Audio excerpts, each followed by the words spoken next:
Welcome to the Daily Franchise Show. I am Joel Libava. You know, a lot of people talk about the franchisor makes all the money. Well, sometimes. One way to become the moneymaker is to become what we call a multi-unit franchise owner.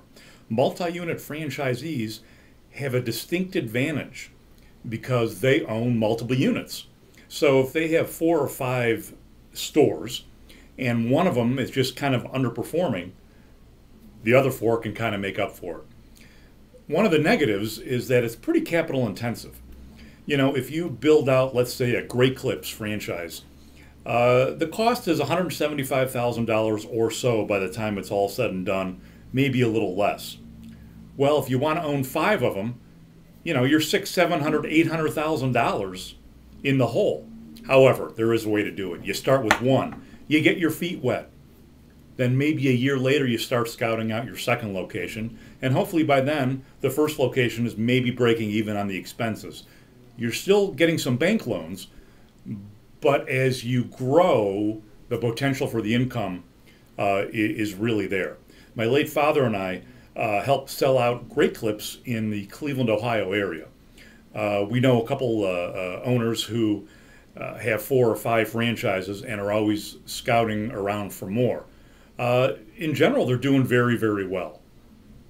So to become a multi-unit franchise owner, you've got to have the net worth. I recommend at least a $750,000 net worth, if not $1 million net worth, if you really want to do it right. Companies like Great Clips generally have a build-out schedule where you start building units out after maybe 12 to 14 months, maybe 16 months in business. So if you just want to own one franchise, it's okay. But if you really want to increase your chances of winning the game, become a multi-unit franchise owner.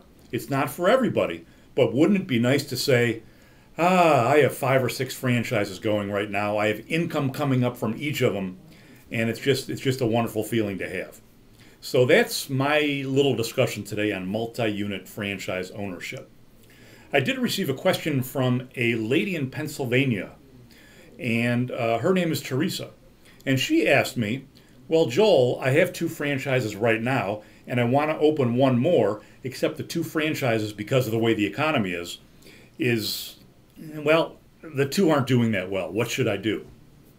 Well, I think, Teresa, you know what to do. If you can, and your franchise agreement allows it, take a step back for a few months. Let the economy recover a little more before you start scouting out a location and doing the build out. You know, spending $150,000 to $200,000 for your next franchise might not be in the cards yet. Hopefully your franchisor is flexible and knows that the economy is a little tough right now. So that is the answer to your question, Teresa. Here's a little update on some articles on franchising. I was just asked to contribute to the American Express Open Forum blog, and other folks like John Battelle and Guy Kawasaki are contributing, and I'm doing 2 articles a month on franchising.